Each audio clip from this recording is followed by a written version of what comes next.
Try cough. Dry காஃப்ன்றது வறட்டு இருமல். இது வந்து பார்த்திங்கன்னா 5 வழியில் வீட்டில் இருக்கிற பொருளை வச்சே ட்ரை காஃபை குணப்படுத்த முடியும். ட்ரை காஃப் குறையணுன்னா முதல் வழி பார்த்திங்கன்னா காகுல். சால்ட் வாட்டர் போட்டு காகுல் பண்ணலாம். அதாவது ஒரு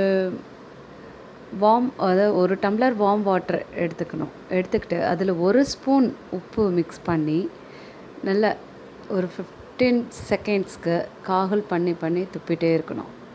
15 செகண்ட் வாயில் வச்சு காகுல் பண்ணுறதுனால அந்த சால்ட்டி வாட்டர் தொண்டையில் படுறதுனால அந்த ட்ரை காஃப் வந்து கொஞ்சம் குறையலாம். இது வந்து முதல் வழி. 2வது வழி பார்த்திங்கன்னா 1 கப் வாட்டரை ஒரு பெரிய துண்டு இஞ்சியை நசுக்கி போட்டு அதை அடுப்பில் வச்சு நல்லா ஒரு 10 மினிட்ஸ் கொதிக்க விட்டுட்டு அதை இறக்கி வடிகட்டிட்டு 1 டம்ளர் வர்ற அளவுக்கு எடுத்து அதில் நமக்கு டேஸ்டிக்கு தேவையான ஹனியை மிக்ஸ் பண்ணணும். மிக்ஸ் பண்ணிவிட்டு அதை நம்ம பொறுக்கிற சூட்டில் கொஞ்சம் கொஞ்சமாக சிப் பண்ணி குடித்தோன்னா அந்த ட்ரை காஃப் வந்து கொஞ்சம் நிற்கலாம். அந்த ட்ரை காஃப் வந்து நீங்கள் குடிக்க அது கொஞ்சம் கொஞ்சமாக ரிலீவ் ஆகும்.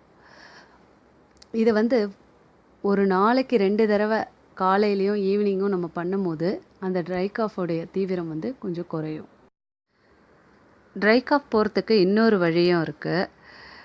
ஒரு பாத்திரத்தில் 1 ஸ்பூன் மஞ்சத்தூளும் 1 ஸ்பூன் ஓமமும் போட்டு ஒரு 1.5 டம்ளர் தண்ணி ஊற்றி 1 மணி நேரம் ஊற வச்சுருங்க.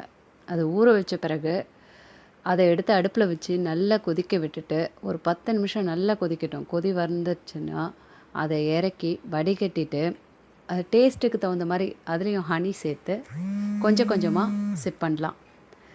இதை வந்து இதுவும் ஒரு நாளைக்கு 2 வேளை குடிச்சிட்டு வந்தாலே இந்த ட்ரை காஃபும் கொஞ்சம் குறையும்.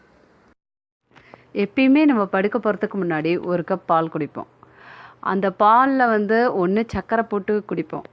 ஆனால் சர்க்கரை போடாத ஹனி ஒரு ஸ்பூன் ஹனி போட்டு மிக்ஸ் பண்ணி அந்த ஹாட் பாலில் குடித்தோன்னா ட்ரை காஃப் வந்து வராது. சர்க்கரை போட்டு குடிக்கிறதுனால அந்த ட்ரை காஃப் வந்து இன்னும் வந்து அதிகமாக தான் வரும். அதனால் சர்க்கரை போடாத 1 ஸ்பூன் ஹனி போட்டு குடித்தோன்னா ட்ரை காஃப் கொஞ்சம் குறையும். இன்னொரு வழியும் இருக்குது. 1 கப் பால் எடுத்து அதை அடுப்பில் நல்லா கொதிக்க விடும்போது அதில் 1/2 ஸ்பூன் மஞ்சத்தூளும் 1/4 ஸ்பூன் இடித்த மிளகும் சேர்த்து நல்லா கொதிக்க விட்டுட்டு அதில் வந்து டேஸ்ட்டுக்கு ஏற்ற மாதிரி ஹனியை மிக்ஸ் பண்ணிவிட்டு அதை கொஞ்சம் வார்மாக இருக்கும் போது சிப் பண்ணி நல்லா தூங்க போகிறதுக்கு முன்னாடி இப்படி சிப் பண்ணிக்கிட்டே குடிச்சிட்டே அப்படி படுத்தோன்னா ட்ரை காஃப் வந்து வராது. அது வந்து இருமி ரொம்ப அதிகமாக ஸ்டொமக் பெயின் ஆகும். அந்த டைமில் இதை வந்து கொஞ்சம் குடிக்கும்போது அந்த இருமல் வந்து கண்ட்ரோல் ஆகும். நான் இப்போ சொன்ன எல்லாமே நம்ம வீட்டில் இருக்கிறத வச்சு எப்படி செய்யணும் அப்படின்றது தான். இந்த ஹோம் ரெமடிஸ் பார்த்திங்கன்னா ட்ரை காஃப்க்கு இதை தவிர வேறு எதுவுமே இல்லை. இந்த வீடியோ உங்களுக்கு பிடிச்சிருந்ததுன்னா லைக் பண்ணுங்கள், மறக்காமல் சப்ஸ்கிரைப் பண்ணுங்கள்.